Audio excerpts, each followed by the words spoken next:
Graphic design, the art of making something look so good that it convinces you to buy it. Okay, that's not the real definition, but at its core and in its modern sense, isn't that basically what it is? Today I want to bring you with me as we cover the most significant design trends from the past. But just looking at a pretty picture isn't really enough in my opinion. To really understand what's going on, I want to attempt to create a poster for each period in that period's style. But to have something to compare with and demonstrate how the different styles progresses through the years, I kind of want the poster to be made for one single company. But to do that we need a brand, and we can't just really take any brand. It has to be timeless so that it makes sense with every. To do that we need a good product. What good timeless product? Bread.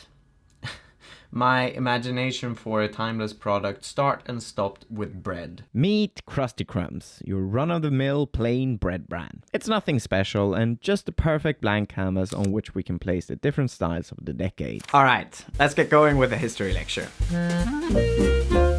The Roaring Twenties. Life during this time has been depicted as extravagant and flamboyant, and so too was graphic design allowed to leave its comfort zone. Art Deco, characterized by bold geometric shapes, vibrant colors, and lavish ornaments, was proudly being displayed on the cover of the New Yorker and Vogue. It was a feeling of hope, luxury, and good spirit that represented this period of graphic design. Before we start, let me settle one thing. This logo looks awful. Since we're going to try and capture the different styles of each decade here, I opted not to use the logo in almost all of the posters, as it would have just stuck out as a sore thumb. We're still going to be making bread themed posters for Krusty Crumbs, but we'll include the Krusty Crumb text in a different way. And with that said, it's time for Art Deco. The hero shot for this poster is going to be a golden piece of toast, because how do you make something feel luxurious? You add gold to it. Behind the piece we have some city lights radiating out into the gradient night. The typeface we're using is called Broadcare, and it's most Art Deco that I could find on Adobe Font. For the background ornaments, I first tried making them in Photoshop, but they look really bad, so I jumped into Illustrator to get them more symmetrical. Some golden texture on that and a sprinkle of noise to sell the gold effect, and we're done! On to the next decade.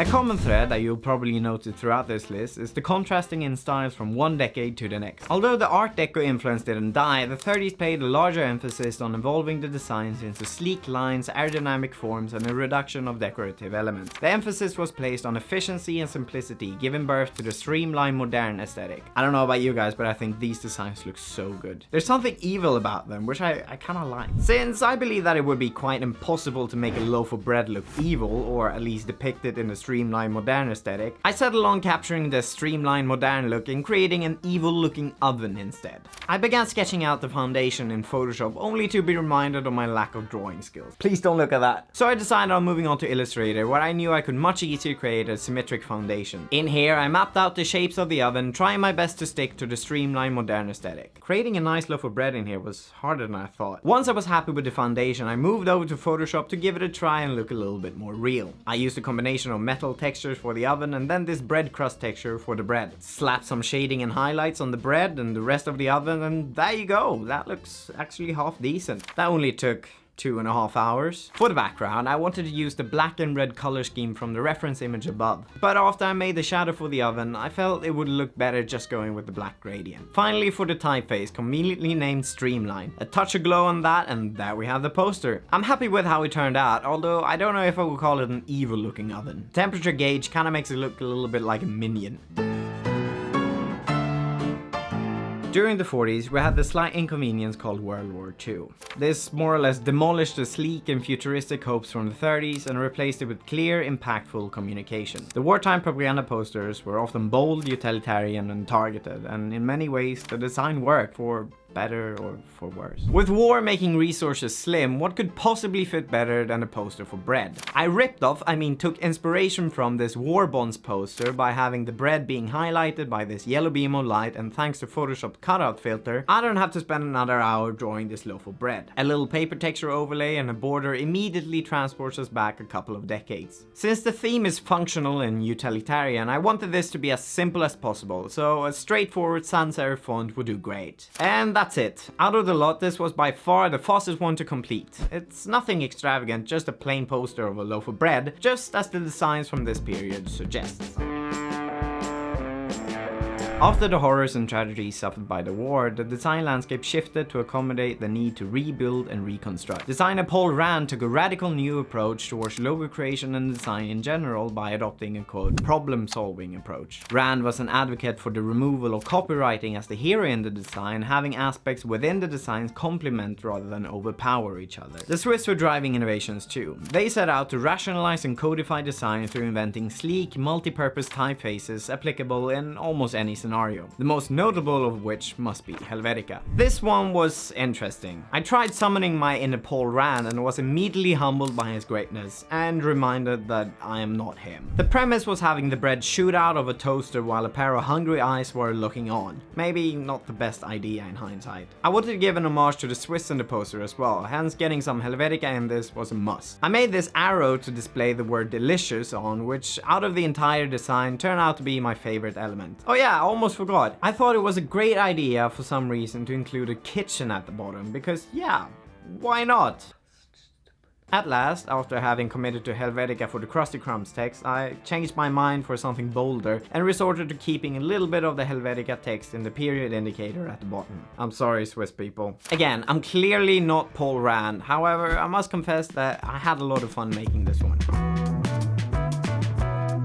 Yet again, we are seemingly going to the other extreme of the past decade. The graphic design of the 60s are represented by vibrant, swirling colors and bold, playful imagery. The iconic dissonant color groupings continued in the pop art movement, may be most represented in Andy Warhol's work from this time. Question everything was the resounding theme throughout the decade, which brought us perhaps the most radical shift throughout the history of graphic design. Before we get into this one, I just want to say that I'm sorry for the 60s. This poster is not doing the decade any justice. Why, might you ask? Well, because I had clearly forgotten about the mess that I had created in the 30s poster and decided to draw again. Please, someone has to stop me next time I try and draw. Heck, I even decided to try and give this another attempt after I completely butchered the first one. And do you know what the worst part is? I don't even know which one is best! Anyway, this poster was essentially just me spending 2 hours of my life drawing squiggly lines. And once those lines were done, I spent another hour filling those lines in like it would have been a coloring book for a 5-year-old. Although a 5-year-old would probably done a better job than me. Lastly, I tried to salvage whatever was left with some textures, and yeah, this is the result. Yeah, I think we should just move on from this one. Let's go to the next one. Next, please.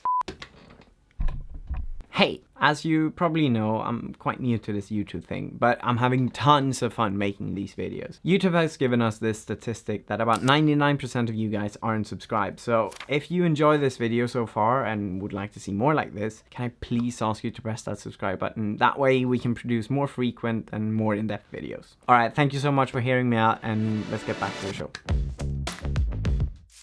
The 70s is bringing the first wave of nostalgia to the list. Ornamental designs became popular again, and to counter the crazy colors of the 60s, the 70s opted for using every shade of brown instead. Many consider the designs of the 70s as the century's outlier, the what happened here decade. And of those many, I do consider myself one of them. Heck, they even ruined the Nike logo for a brief period during this time. I mean, come on! If it's brown we need, it's brown we get. Although to only be using brown for this design would be a little bit depressing, and despite what I said in the previous segment, the 70s did use some other colors too, some of which, especially when put together, creates quite a charming vibe. I settled on creating a floral landscape, taking a lot of inspiration from the 7-Up poster, adding some elements like the water and taking a few creative liberties with the floral foreground. In my opinion, Cooper Black is the typeface of the 70s. Sure, it's been around since the 20s and has been used in a variety of settings before and since the 70s, but there's something so 70s like with this font that I just had to use it for this design. Yeah, I did say 70s like 15 times there. Like always, we finished this one up with some textures to age it appropriately. I'm pleased with this one. It's just as boring and insignificant, yet a little bit charming as posters from the 70s should be.